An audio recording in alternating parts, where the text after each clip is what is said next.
राधे राधे प्रिय भक्तों, आज हम जानेंगे एक ऐसी अद्भुत कथा जिसके बारे में बहुत कम लोग जानते हैं।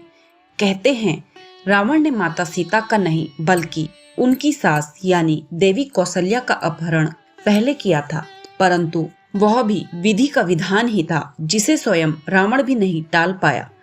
अपनी बहन शूर्पणखा के अपमान का प्रतिशोध लेने के लिए रावण ने सीता माता का हरण किया था, लेकिन इससे भी पहले रावण ने देवी सीता की सास रानी देवी कौशल्या का अपहरण किया था। अपनी मृत्यु की खबर जानकर और विधि के विधान को टालने के लिए ही रावण ने रानी कौशल्या का अपहरण किया, लेकिन फिर भी कुछ न बदल सका।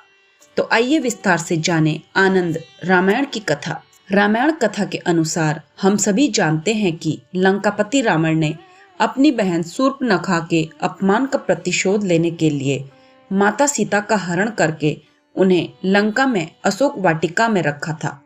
लेकिन आनंद रामायण के अनुसार रावण ने केवल सीता माता का ही नहीं बल्कि इससे पूर्व उनकी सास का अपहरण भी किया था। ऐसा रावण ने अपने मन में बैठे एक भय और विधि के विधान को टालने के लिए किया था, लेकिन अंत में पराजित हो गया और वही हुआ जो पहले से तय था।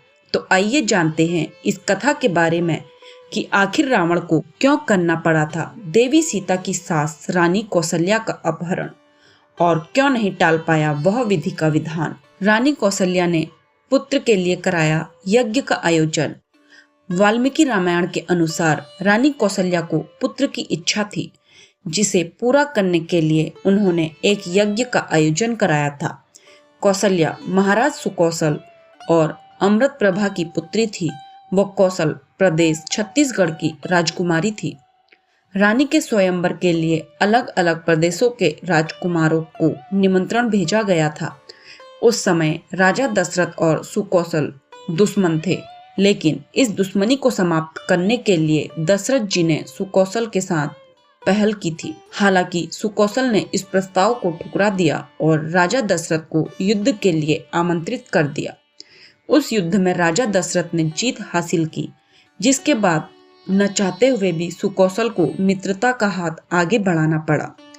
इसके बाद धीरे धीरे राजा दशरथ और सुकौशल की मित्रता गहरी होती गई और फिर सुकौशल ने अपनी पुत्री का विवाह राजा दशरथ के साथ कर दिया। रावण ने इस भविष्यवाणी को टालने के लिए किया कौशल्या का हरण। राजा दशरथ ने विवाह के पश्चात कौशल्या जी को महारानी का पद प्रदान किया। आनंद रामायण के अनुसार उसी दौरान लंकापति रावण को एक भविष्यवाणी के बारे में ज्ञात हुआ, जिसके अनुसार रानी कौशल्या के पुत्र द्वारा रावण की मृत्यु का विधान लिखा गया था। वही ब्रह्मा जी ने भी रावण को पहले ही बता दिया था कि राजा दशरथ और रानी कौशल्या के पुत्र उनकी मृत्यु का कारण बनेंगे। ऐसे में विधि के विधान को टालने यानी अपनी भविष्यवाणी को टालने के लिए रावण ने देवी सीता की सास रानी कौशल्या का अपहरण किया था। रावण ने कैसे किया रानी कौशल्या का हरण? कथाओं के अनुसार राजा दशरथ और कैकेयी के विवाह के दिन ही रावण ने रानी कौशल्या को एक संदूक में डालकर सुनसान द्वीप पर तिमिंगल नामक मछली के मुंह में छिपा दिया था। इसके बाद रावण लंका लौट आया। तिमिंगल कौशल्या को अपने मुंह में रखकर जल में घूम रही थी और तभी उसके सामने एक दुश्मन आ गया। अपने दुश्मन से युद्ध करने के लिए उसने संदूक को मुंह से निकालकर एक निर्जन टापू पर रख दिया। रावण न बदल सका विधि का विधान।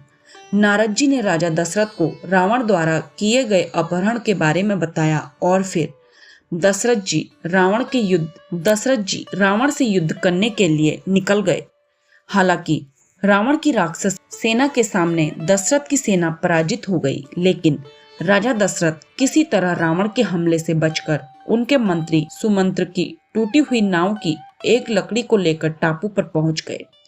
वहां उन्हें संदूक में कौशल्या मिली। उन्हें बंधन मुक्त कराने के बाद राजा दशरथ और रानी कौशल्या सकुशल महल वापस लौट गए। ऐसे में कई प्रयास उनके करने के बाद भी रावण विधि के विधान को टालने में असफल रहा और भविष्य में रानी कौशल्या के पुत्र श्री राम के द्वारा ही लंकापति रावण का अंत हुआ।